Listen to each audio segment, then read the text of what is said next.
Ms Adamson. Thank you, Presiding Officer. Presiding Officer, International Women's Day should be a day of celebration, a day of empowerment. We take stock and mark the immense achievement of women in the face of systemic barriers to those achievements. But I am not in a celebratory mood.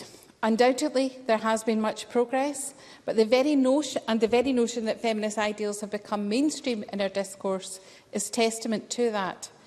So, taking that wider view, I understand the case for optimism. However, there is no room for complacency.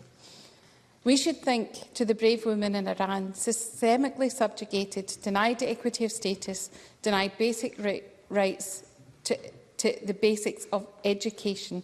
And I thank Megan Gallagher for raising the case of Mahsa Zaini Amini last year, fermented a wave of rebellions for women and the wider population rising up against the tyranny in that country. Women around the world remain subject to profound inequity and, in some cases, state-sanctioned barbarism. We in Western Europe can become all too complacent in this discussion. Many in liberal democracies blithely assume that women's equality is fact.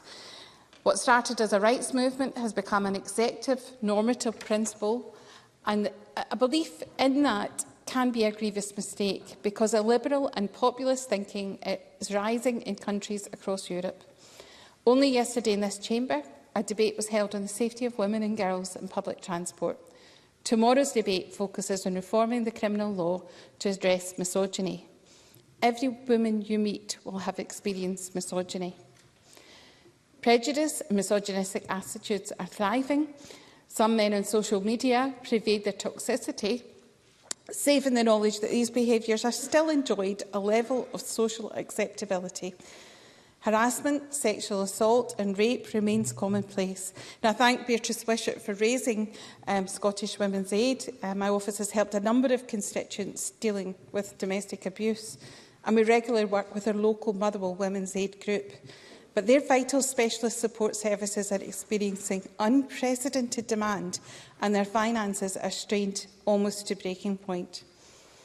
If we are to truly embrace equity, we must recognise that it is not a static fact, but a shifting ideal that demands our vigilance and our protection if we are to make any progress. The aim of the 2023 Embrace Equality campaign is to get the world thinking about why equal opportunities aren't enough. People start from vastly different circumstances. True inclusion, true progress, therefore, demands equitable action. And that often means positive intervention. Can I thank Gillian Martin for raising the statistics on the gender pay gap? In my office, I have a poster from Mind the Gap stating, "Prepare your daughter for working life. Pay her less pocket money than her brother." Every single young person who visits my office is perturbed and annoyed.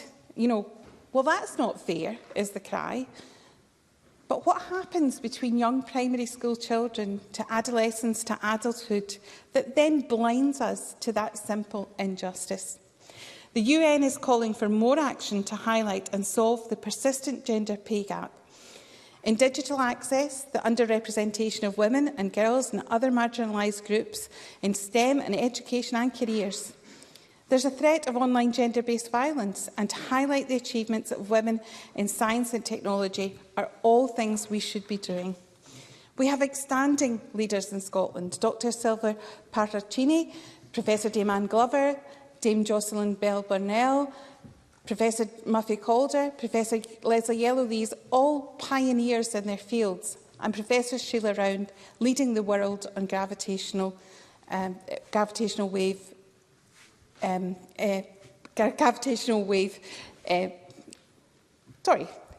Presiding Officer, leading the way on the experiments in gravitational waves.